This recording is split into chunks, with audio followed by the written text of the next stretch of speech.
So he thinks about it. He comes back the next day. He's got 31 questions. It's good. We have nothing else to do now. We're going out of business in a couple of days. We couldn't meet payroll. We were way short for payroll, like $1 million or so short. So that's a pretty big number at the time. It's still a big number. So we answer the 31 questions. We spent a bunch of time on the phone, 3 hours answering all these questions. He comes back to us the next day. He says, I got 4 questions. Questions were no-brainers.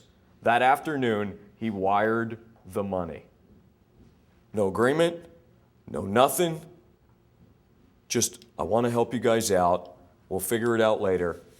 We met payroll and went on and grew the company. Wow. It gave us the start that we needed again. And away we went. So, here are the lessons I learned. Running out of cash sucks. Cash is king. When you're raising money, raise too much. We were insolvent. Our net worth was minus $2.5 million. We should have gone in Chapter 11. Renegotiate it. Emotionally, we didn't think we could do it. We thought we would lose our credit lines as a result of that.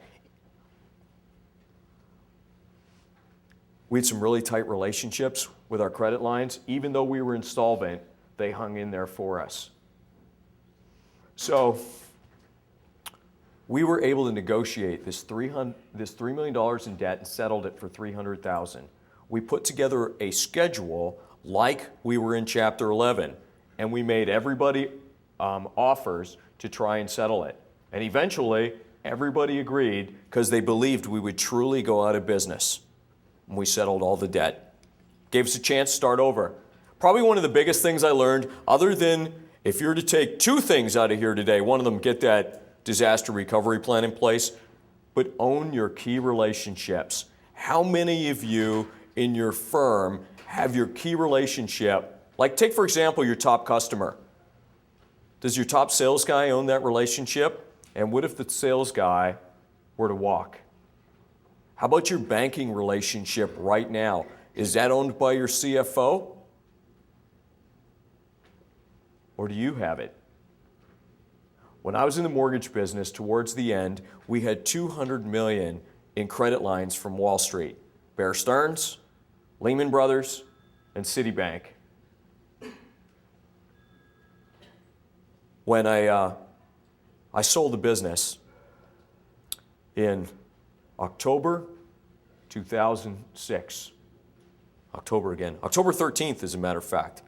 Similar to the last date was an October 13th date. I said to my partner, Brett, at the time, who bought the business from me, I'll take it to New York. I'm going to introduce you to everybody. You got to know these guys. Mark, we're on such a roll right now.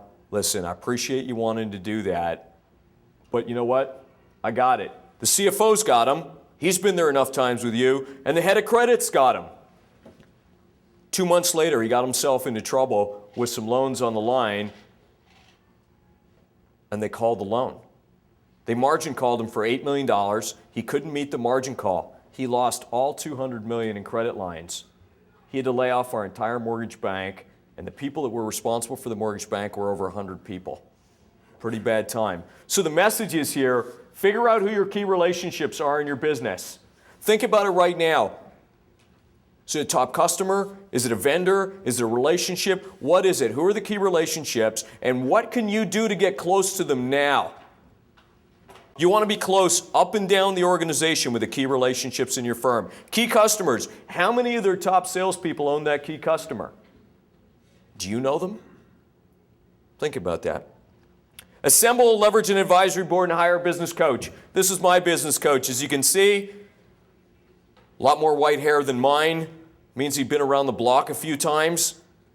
Built and sold a number of businesses. Was really helpful to me in my career because he would look at me and he would call me on my shit.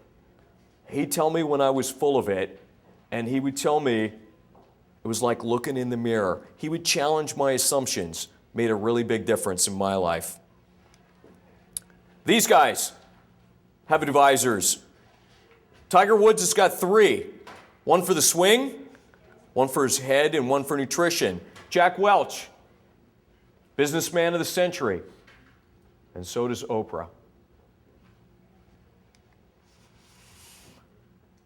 I'd like to change gears. I'd like to tell you a very personal story now. It's October 13th, 2004. This is my son, Mason. Mason had been having headaches and throwing up. My wife had taken him to the pediatrician, and the pediatrician thought it might be childhood migraines, thought it might be the flu, thought it might be anything but what it might be. And my wife's father is an eye doctor.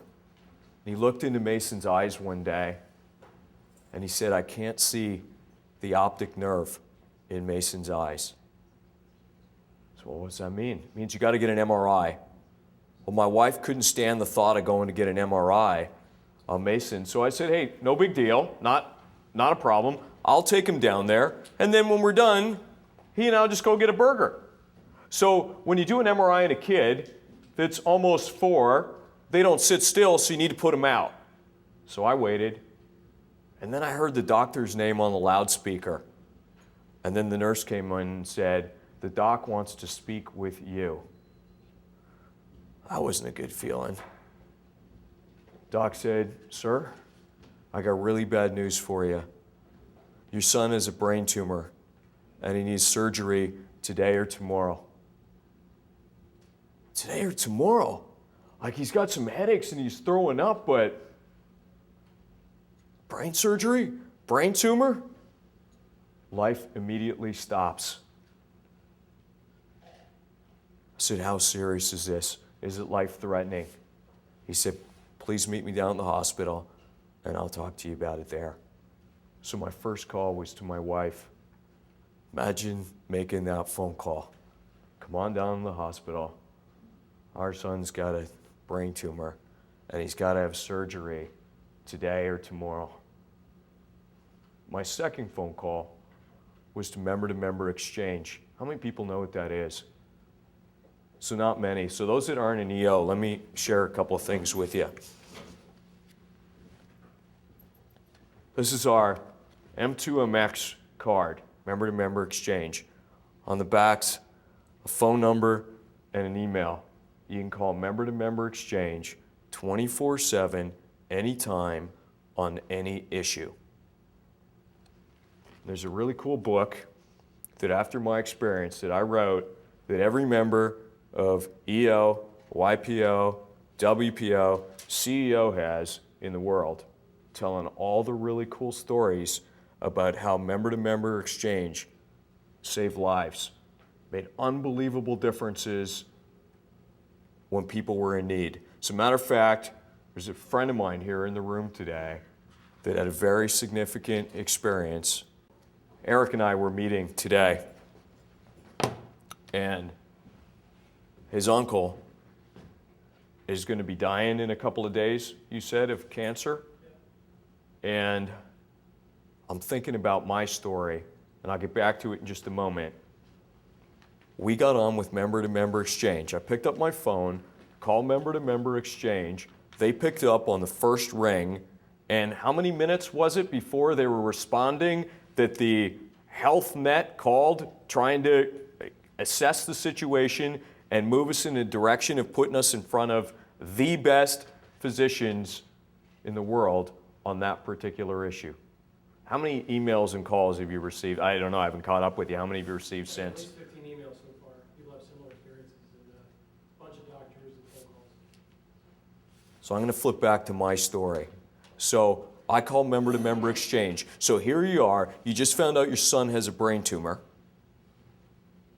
You got to have surgery. You're in a hospital. You don't know what to do. You don't know, does he really need it? How bad really is it? Is this the right hospital? Are these the right doctors? Do they get it? Are we sure it's the right diagnosis?